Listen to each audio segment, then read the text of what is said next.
sent his son. That is the incarnation. He sent his son to redeem man. Okay, Father, while giving your talk, you talked about the gift of discernment, which is one of the revelatory gifts. But how then can we manage this gift? Because some people have this gift, they have discovered that they have the gift, but cannot manage it. So how can we manage this gift of discernment?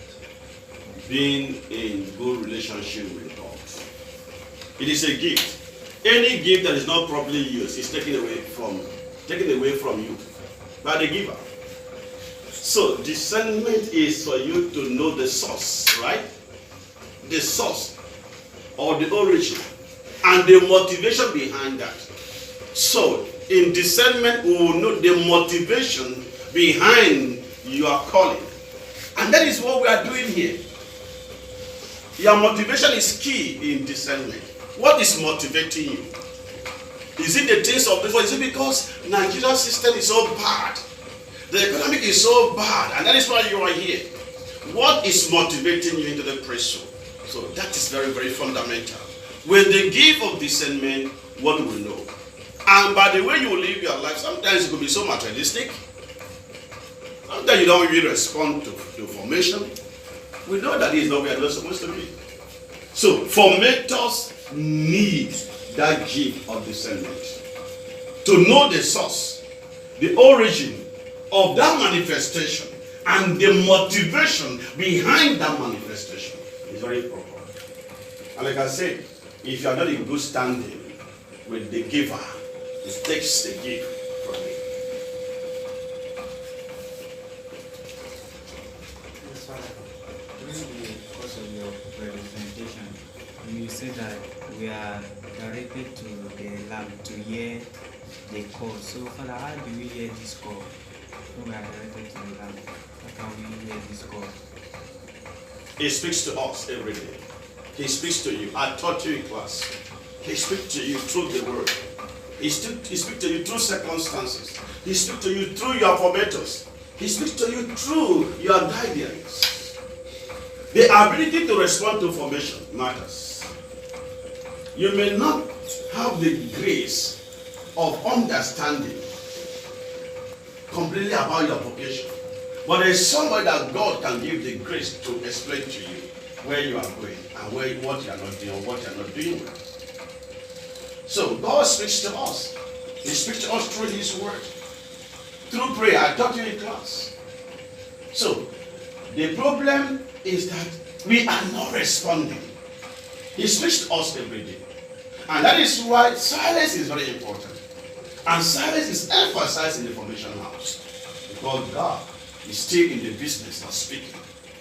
It takes someone who practices silence, who listens to Him every day, that can understand His voice, can know His voice, and discern your vocation.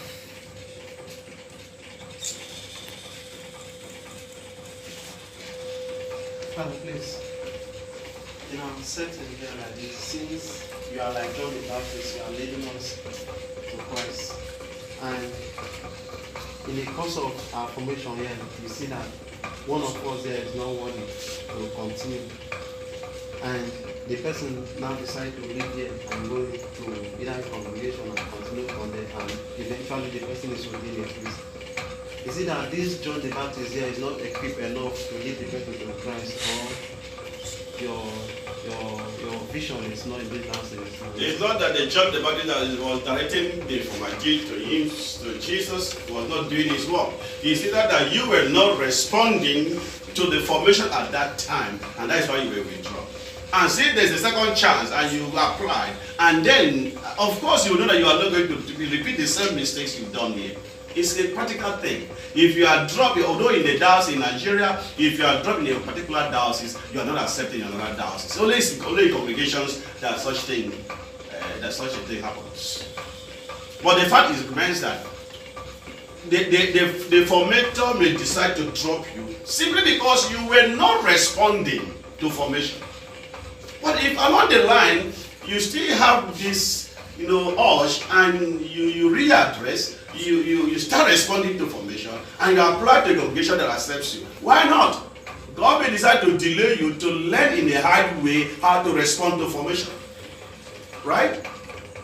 The first instance, you were thinking that all is just the way you thought about formation. And so you were not responding to formation. But now that you have been dropped, you have learned in the hard way, like the prodigal son. And you're not responding. Why will he not accept you? He will accept you. The mistake was not from the formator. The mistake was from you because you were not responding to formation.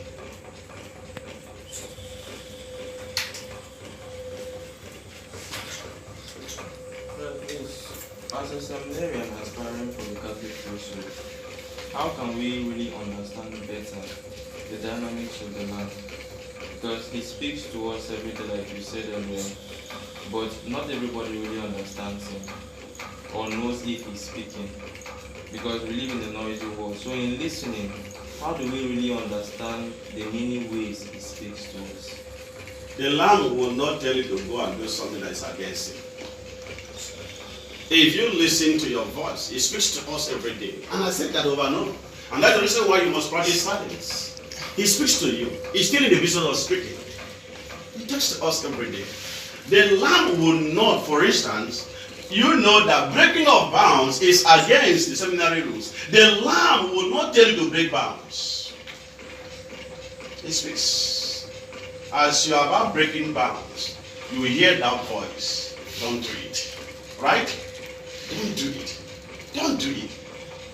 So if you go about doing it, you are against the voice. You are in the seminary. They say do not cheat in an exam. And you go on cheating. The voice will tell you don't cheat, because if you cheat, you are going to leave the seminary. They will expel you.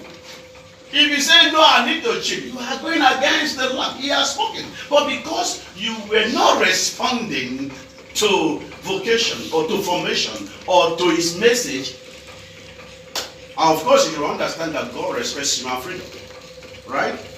He respects human freedom. He will not force you, because the freedom is a responsible freedom that goes with effects, that goes with consequences. Whatever you do, if it's a good one, you see the result. Whatever you do that is a bad thing, you will see the effects, the bad thing, the result of it.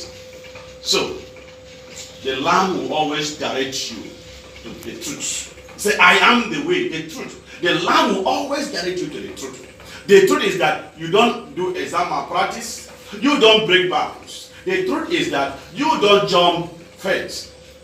The truth is that you don't fight in the seminary. If you fight in the seminary, you will go. The Lamb will not tell you to go and fight.